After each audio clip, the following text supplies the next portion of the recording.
மீண்டும் மீண்டும் சாப்பிட தோன்றும் சிக்கன் கறி. ஸ்ரீலங்கன் சிக்கன் மசாலா கறி. இது எப்படி தயார் செய்வது என்பதை பார்ப்போம். முதலில் ஒரு சட்டியை அடுப்பில் வைத்து அதில் தேவையான அளவு ஆயில் விடுகிறேன். அதன் பின்பு வெங்காயம், கருவேப்பிலை, பச்சை மிளகாய், பெருஞ்சீரகம் இவற்றையெல்லாம் போட்டு நன்றாக வதக்க வேண்டும். இந்த வதங்குன்றது. அதன் பின்பு ஒரு டீஸ்பூன் மஞ்சள் தூள், ஒரு 2 டீஸ்பூன் கறி மிளகாய் பவுடர்,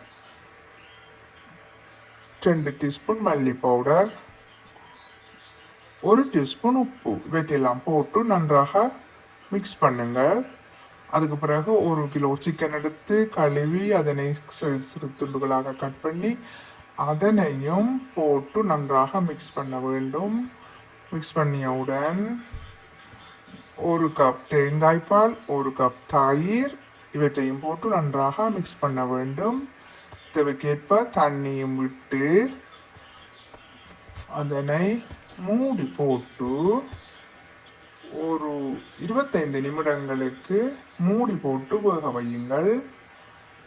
அதன் பின்பு 1 டீஸ்பூன் கரம் மசாலா பவுடர் போட்டு இறக்கவும். மிகவும் சுவையாக இருக்கும்.